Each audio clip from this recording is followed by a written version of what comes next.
that. For more on Trump's sinking numbers and what's caused it, let's bring in our panel today. MSNBC contributor Victoria DeFrancesco, professor of Mexican-American Studies at University of Texas. Robert Trainum, MSNBC contributor and former Bush-Cheney senior advisor, and Eleanor Clift, Washington correspondent at the Daily Beast. Robert, let's start with you on this. 50%, that's the point right now, 50% in this ABC poll that just came out. And as you watch the numbers grow, not only in terms of the gap, that 50% is a major barometer to be watching here, hitting that benchmark. Is not making any headway whatsoever with the American voter out there, particularly with independents who typically make up their minds at the last minute. And it seems like, based on what you said a few moments ago, Richard, is that the more Americans hear Donald Trump saying that the election is rigged against them and the election is yet to happen, they're saying, well, wait a minute here, this doesn't make sense. This goes against everything that we believe in as Americans. All the more reason why I'm going to vote for Hillary Clinton, because she comes across as rational, she comes across as thoughtful, she comes across at least as policy forward. I may not agree with her on everything, especially when it comes to transparency, maybe not even on the trust issue. But look, if these are my options between Donald Trump and Hillary Clinton, according to the latest polls, they're moving towards Hillary Clinton. I want to play a little bit of what Reince Priebus said about the claims today about this, quote, rigged election, and I'll get your response. What he's saying is he wants to reserve all options, and if there is grounds for a recount, I will exercise my options. Look, I know where his head's at. He is not. He is not willing to not concede if he loses and there's no fraud. But his mouth is. Victoria, your thought here, does what Reince Priebus is saying sync with what Donald Trump has been saying? I would say it does, and it's really troubling. Even though no one likes to lose, that's the rule of the game. This is what democracy is about. And Richard, it's been really interesting to follow this play out in English language media and Spanish language media. So in the English language media, we're bothered, we're annoyed by what Trump is saying. But in the Spanish language media and among Latinos in general, it's really, really problematic, because you have Latinos who have come, or their ancestors have come, where this is an issue, where you don't have a peaceful transition to power, whether you're of Cuban descent or Dominican descent or Puerto Rican or Central American descent. So this is really going to affect maybe those Cuban American voters that are on the fence about Trump. Maybe they're Republicans, but they don't like Trump, and they hear this, and I think this is going to push them over the edge. Interesting point made there. At 59%, I'll go back to what I was just saying a moment ago, of likely voters rejecting Trump's suggestion that the election is rigged. Eleanor, these numbers are now right in front of the Trump campaign. Doesn't look like they're going to shift gears, though, doubling down on this rigged election claim here. Well, nobody likes a sore loser, and I think the prospect of a rigged election that could alter an election outcome that now appears to be quite lopsided is really a tough case to make.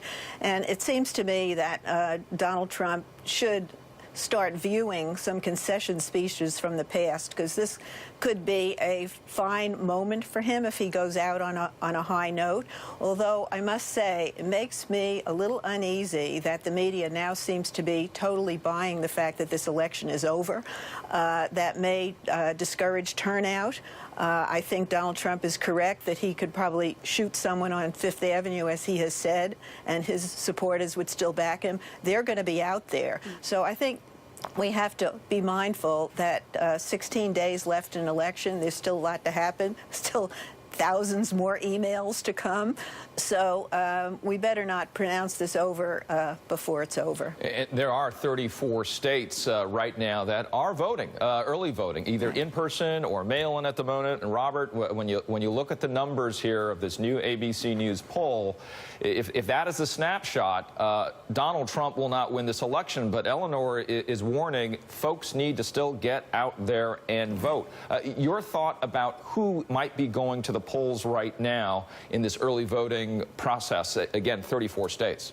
Well, according to the reports, it's two groups of people, actually three groups of people. The first group of people is military individuals overseas. The second group is a lot of registered Democrats that are females, ironically, that are in North Carolina, but also a lot of Democrats and independents in Florida, which is really telling to me, Richard, on two different fronts. One, Florida has always been a battleground state, and Donald Trump needs to win Florida, especially if, in fact, he loses Utah and Arizona, which it looks like he very well may. But secondly, North Carolina, which is a very interesting state to me, because many people think of North Carolina as a solidly Republican state, but because of some of the missteps of the governor with the bathroom bill, because of just, quite frankly, North Carolina switching back and forth over the last couple of presidential cycles, I do think that North Carolina is in the crosshairs of Hillary Clinton, that she probably will win that state, which ironically, it looks like that she may lose Ohio, but again, still win the general election. Go ahead. And both candidates, they are focusing their energies, at least as I look at their proposed schedule for the week. North Carolina, Florida, Ohio, that's where they're going to be spending their time, Robert. Victoria, I want to get to you on this, because part of his policy speech that came out yesterday in Gettysburg, he said he would start to remove the 2 million criminal undocumented immigrants on day one. Then he said this about the border wall. Let's listen to that. End Illegal Immigration Act. Fully funds the construction of a wall on our southern border. Don't worry about it. Remember, I said Mexico's paying for the wall. With the full understanding that the country of Mexico will be reimbursing the United States for the full cost of such a wall. So, Victoria, this entire messaging has not done well with most Latino American voters. The new word he's using there, reimburse, is that just a nuance, or is there something really different here? Richard, I heard that, and the first thing that came to my mind was good luck with that Mexico's going to reimburse you for that. I mean, his immigration policies have been nonsensical since the beginning. So first of all, the wall would cost upwards of $20 billion, and at the end of the day, it wouldn't be effective, because the main reason immigrants come to this country, at least Latino immigrants, is because there are economic opportunities here and there are employers that want to hire them. So if you want to address illegal immigration and really address it, you need to get to the demand. You need to develop the E-Verify system nationally. You need to put in sanctions for employers who don't follow the rule of law. You know, we talk about walls. Look at El Chapo. He builds tunnels under walls. So we need to talk about internal enforcement and the stuff that's not as sensational or as sexy as building the wall. Eleanor, as we look at what was mentioned yesterday in that speech along with the wall, there were 20-plus other policy issues that he put out there. What did you take away from it?